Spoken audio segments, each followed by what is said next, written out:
So this is a recap from pre-calc class from Wednesday, January 18th, 2017. We were still in Chapter 3, Section 3, but today's topic was condensing logarithms. So we're going to be using the same rules that we used on Tuesday, these guys right here, except as opposed to expanding, making them into separate logs, we're going to start with separate logs, or maybe a number multiplied outside of a log, and we're going to go this way this time, which is what we call condensing.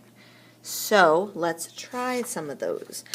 See, I see two logs, they match. Notice they're both log base 3s, in this one they're both log base 2s, in this one they're both natural logarithms. As long as the logarithms match, you can condense them. Somehow, some way, usually. So, here we go.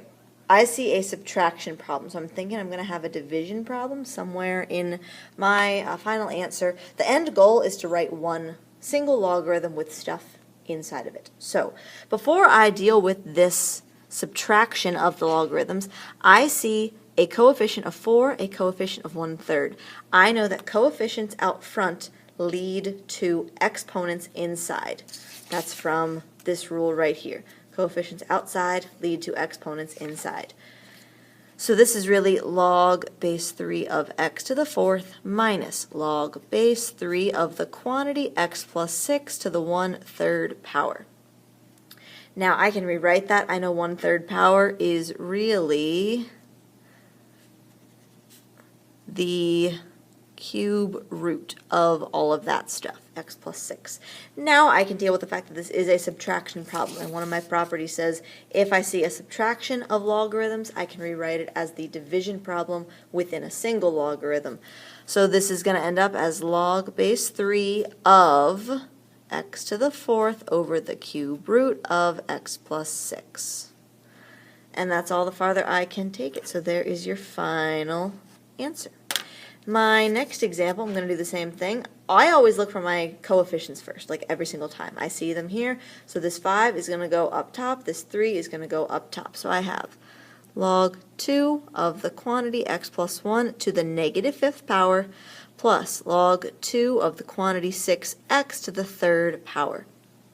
Two ways of handling this. You can leave this as 6x in parentheses cubed, or I'm going to sneeze any second.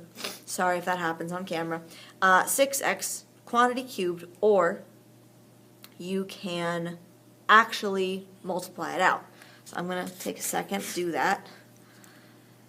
6 times 6 times 6 is 36 times 6, and that is going to be, let's see here, 6 carry the 3, 21. So 216, I think. 18, 19, 20, yep, 216.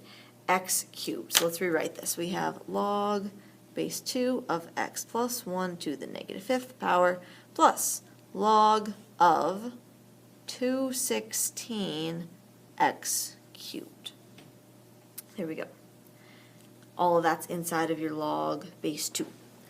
Then I have this addition problem, so I can be multiplying these guys. So I have log base 2 of x plus 1 to the -5th power multiplied by 216x cubed. But I don't like that I have this negative exponent. We usually don't like to leave them in our final answers. But I know that a negative exponent means I can rewrite this as 1 over x plus 1 to the +5th power. So what that's going to do for me, I'm going to have the 216x cubed in the numerator, and my x plus 1 to the +5th power in my denominator. There is my final answer. The last question, we have natural logarithms here, so we just need to keep them in check. I see only one coefficient, so I'm going to deal with that first.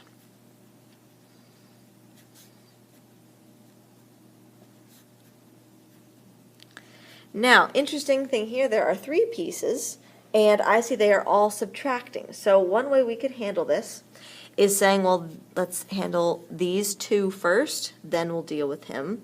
So we have the natural log of 3x plus 5 over x to the 4th minus the natural log of x minus 1. But now when I go to do my division property again, I end up with a fraction within a fraction. it would be the natural log of 3x plus 5 over x to the fourth all over x minus 1, which is funky looking, and I don't like that, and I'm going to fix it now. What I could do with that is this. This is saying 3x plus 5 over x to the fourth divided by x minus 1. Well, I know that dividing by something is the same as multiplying by the reciprocal of that something. So I have 3x plus 5 over x to the fourth multiplied by 1 over x minus 1, which there I can finally simplify it into one nice fraction, x to the fourth times x minus 1. That is what's going to go back in my logarithm. So I have the natural log of 3x plus 5 all over x to the fourth times x minus 1. I wouldn't distribute there. We don't need to. It's just as good as it is. So there is your final answer there. So there is a little bit about condensing logarithms. There are other ways that we could have done most of these. Yeah, like for example, this one, I could have brought a negative 1/3 power out here. This would have been addition instead. You would have gotten the same answer in the end. This one, I might have seen right away that this is subtraction. So if I take these two pieces, use my commutative property, and swap their order, I would have had this piece first, subtracting this piece. I would have seen that I was going to get a division problem right away.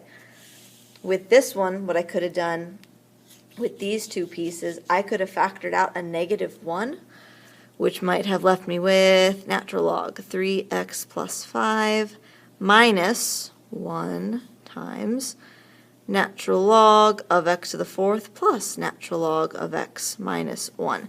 Now that it's an addition problem in here, I can multiply. So I would have ln 3x plus 5 minus, I'm not going to write the 1, I don't need it there, the natural log of x to the fourth times x minus 1. There we go. Then I see very clearly, oh, I have subtraction, that means I'm going to have a division problem, and you end up jumping straight here then. So either way you slice it, there are many ways to do these problems. For your homework practice, we have 4 problems that we did for homework. Condense each of these. All of these 4, again, notice very nicely all of the logs match within their own problem. If they didn't match, we couldn't do it. So there we go. Try those and then look for the next video, which will have the solutions to those.